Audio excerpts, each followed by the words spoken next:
Yes, everybody, welcome back to Talking Wolves. We're here for another match preview as Wolves host Aston Villa this weekend. A big game for Wolves. The final one before another international break, and hopefully it's another positive result for the Wolves. We've had some positive results against the Villa over previous seasons, especially at Molineux, so fingers crossed we can do the same again, and hopefully building on a massive victory that we picked up over Manchester City last weekend. As always, do let me know your thoughts, your predicted lineup, your predicted scores in the comment section down below. And of course, we've got the Villa perspective later on in the video as well.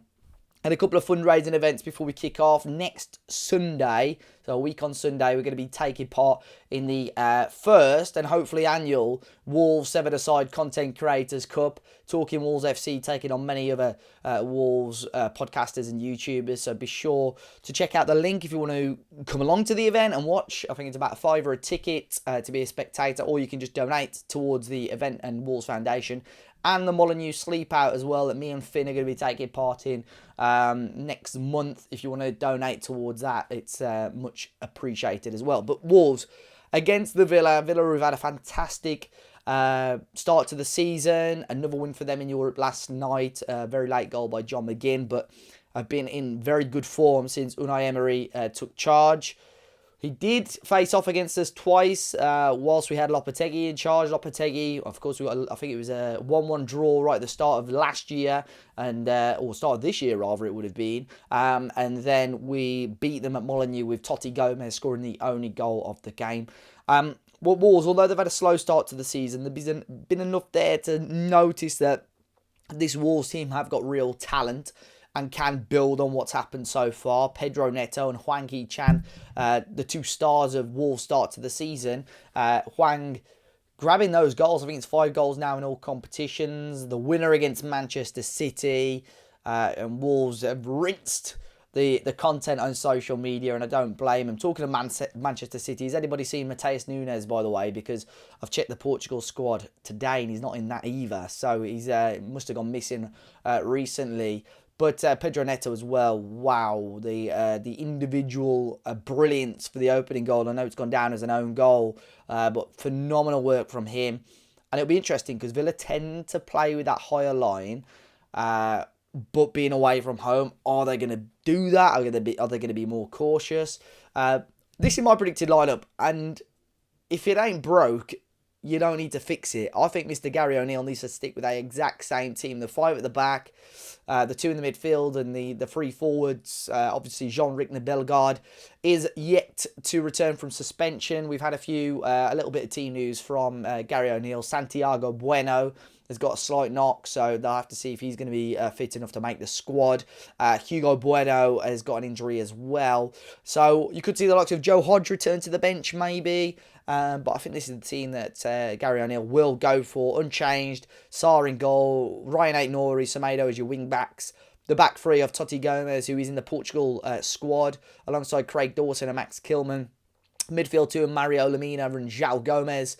And the front 3 of the informed Hwang Hee-chan, the informed Pedro Neto, and Mateus Cunha. Really excited to see how this team can get on. Obviously, a lot of quality in there. Pedro Neto as well up for the Player of the Month award, which is fantastic. I think if you go onto the Premier League website, you can vote for him. He's up against some quality footballers. Heung-min Son, Mohamed Salah is in there. Another player is Ollie Watkins, who has had a quiet start to the season up until last weekend where Villa smashed Brighton and he grabbed a hat-trick. So Villa do have that momentum. They've had a really strong start to life in the Premier League so far this season. Europe, it's been a slowish start. I think they lost their opening game in Europe, and it took them quite a while, obviously, to get that late goal yesterday. And we'll see if that fitness, they've got injury issues, if that fitness and the injury issues, the short turnaround in games for them, has any impact on them coming to Molineux on Sunday. But I sat down with Luke from the Up the Villa podcast to discuss this game and whether Wolves Villa should be classed as a derby. So then, guys, delighted to be alongside Luke from the Up the Villa podcast on this week's preview. Luke, thanks for joining me, man. How are you? Yeah, I'm good, mate. Thank you. Looking forward to the game on Sunday. Yeah, no, so am I. It's going to be a great game. Great start to the season for Villa. We've done a preview over on Luke's channel as well if you want to hear my thoughts ahead of this game. But Luke, what a transformation it's been for the Villa over the last 12 months or so. Obviously, Gerrard had come in. We spoke a little bit about that just. And sort of you were slumping towards the bottom half of the table, and Emery's come in and just transformed Villa. European football. I mean, how good is it to go to Villa Park at the moment? Oh, it's amazing. Like the football that we're playing is brilliant. But the one thing I'd say is like having sort of an elite coach like Emery, it's taught me how to watch football differently. And I think that's the biggest compliment I could probably give us at the minute is that, the things that we're doing, I've not seen us do this, like in-game changes, the way he approaches games tactically. He'll change the way we play based on the opposition. We don't just go out and play the same every week, playing possession-based football, looking after the ball. Yeah, and we like you say, it's a massive transformation, and it's continuing from the start of 2023. I think we're in the top four now from January to now, and I think it's a testament to how well we're doing, really. So yeah, as a Villa fan, just loving life at the minute. I know. I mean, looking at the table as well, I think you're fifth already this season. 5 wins, 2 defeats. I mean, you've won your last 3 in the league as well. You're on really, really good form at the moment. And obviously in Europe as well, that's really exciting. Obviously, Wolves were in the Europa League a few years ago, and it's an unbelievable experience. Unfortunately, as was ruined by COVID. But I think what's the sort of what are Villa fans thinking this season? I think whenever a team sort of outside the traditional top 6 gets into Europe, you sort of want to have a decent run in that and just sort of consolidate yourself in the league. But it looks like, and I think especially in the Conference League, no disrespect to the other teams in that, it could be a successful season for Villa on both counts, surely.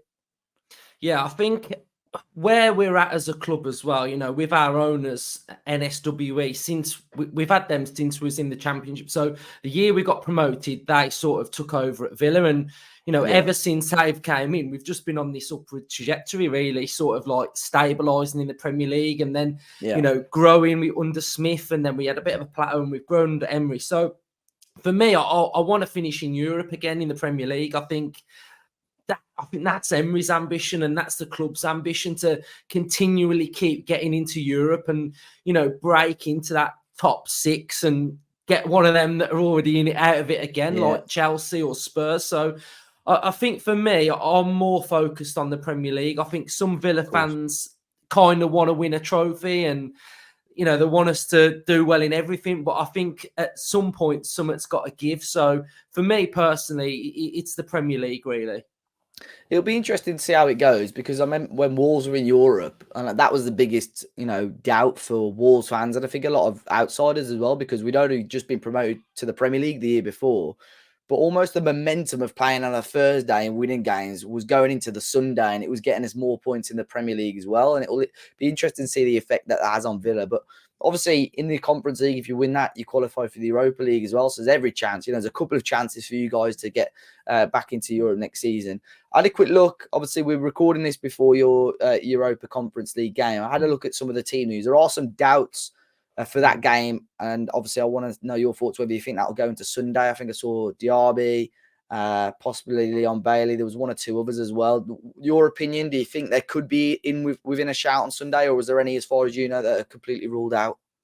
Well, I mean, so our injury list so far this season has been a joke, to be fair. We've had Mings and Buendia both doing their ACLs, so they're out for the majority of the season. Then Ramsey broke his metatarsal on under 21 duty with England, but he was back, and then he's apparently out now. So I think Ramsey might be a doubt. I think Kamara and Diaby, I think it's just precaution. I think they'll probably be back for the weekend. He mentioned today that he was saying sort of today the game tomorrow is just a bit too far. So I think they possibly might be back. But other than that, I think we're pretty much going into it what we've been having all season, really.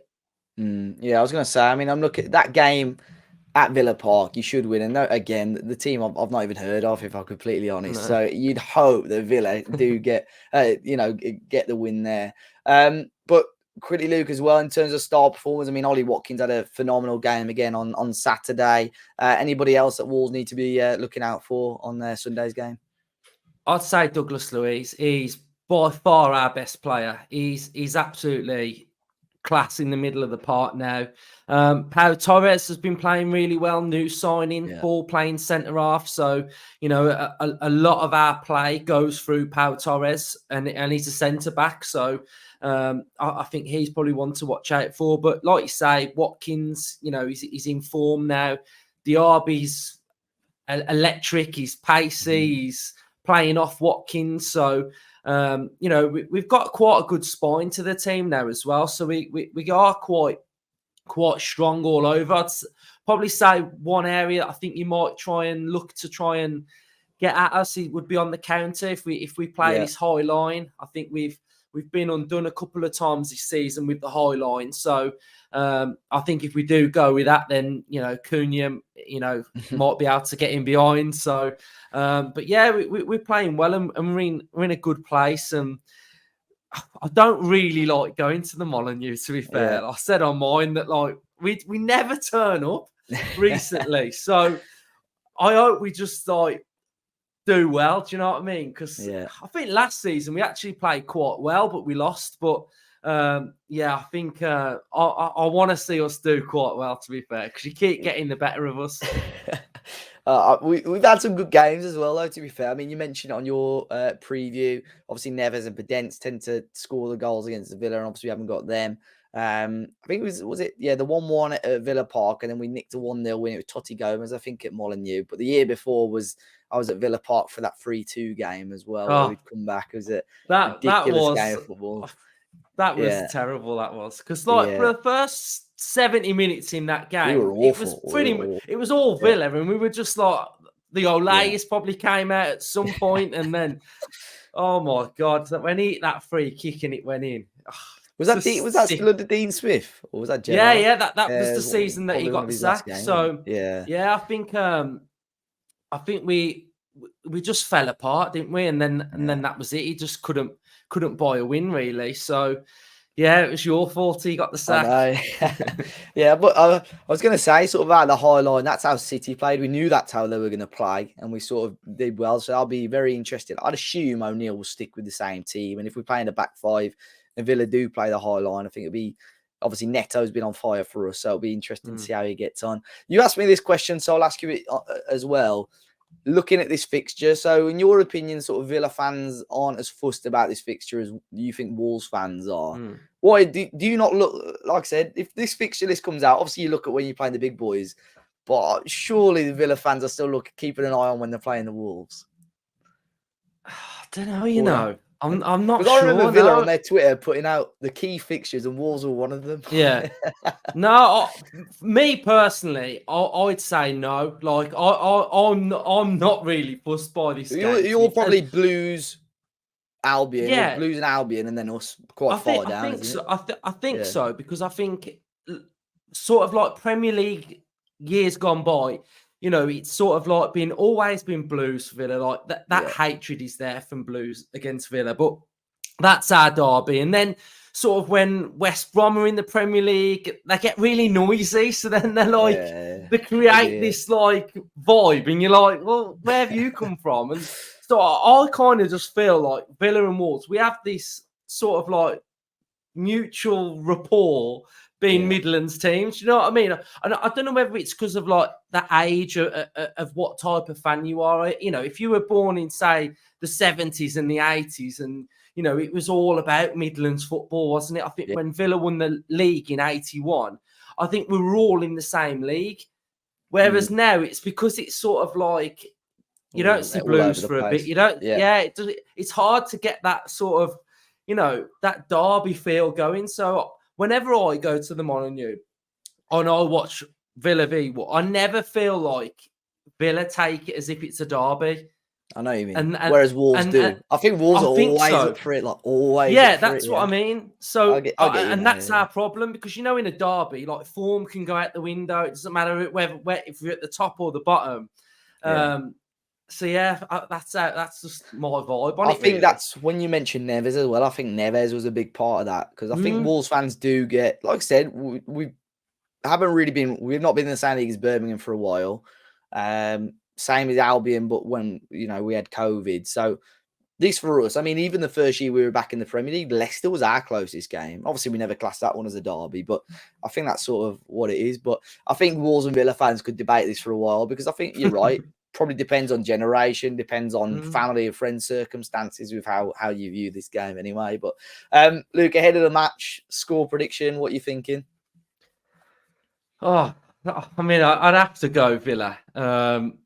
Just on our form and how we played last week really well. So I would love like a win. So whatever the win could be, like, I'd probably say 2-1 Villa maybe. I think it'll be close because, like I said on my show, I feel like you're kind of split between two styles at the minute against the teams that are really sort of on paper better than you. You seem to be playing really well because I feel like it's sort of, you have to play well, but finding that style against a team that you probably expected to beat, I think you might be having a few problems this season. But I think you got to back your team, haven't you? No, of course. Yeah, I think a 2-1's a fair result. I think it could be 2-1 either way. To be fair, Wolves are scoring goals now, which is good. But I think we still have that knack of conceding goals as well, like City did last week. But Luke, I mean, apart from Sunday, I do wish Villa the best of luck for the rest of the season, mate. Where can people find you in the podcast if they wish? Yeah, so just YouTube, really. Type in up the Villa podcast and we're on there, really. Brilliant. Yeah, and we've done a video over on Luke's channel as well if you guys want to check that one out. But yeah, Luke, thanks for jumping on and I'll catch you soon, mate. Cool. Cheers, mate. So big thanks to Luke and the UTV podcast. I'll make sure to leave a link to their channel in the description down below. And do let me know your thoughts, guys. I'm back in the Wolves to get another win. I'm going to go with 2-1, but it's going to be a tough game. Be interested to see what the atmosphere is like. Of course, with the whole Mateus Nunes thing last week, the atmosphere at Molineux was fantastic. Hopefully it's the same again. A Sunday afternoon kickoff at Molineux. Wolves versus Villa. Do let me know your thoughts. Be sure to hit the like button, subscribe to the channel, and I'll catch you guys very, very soon.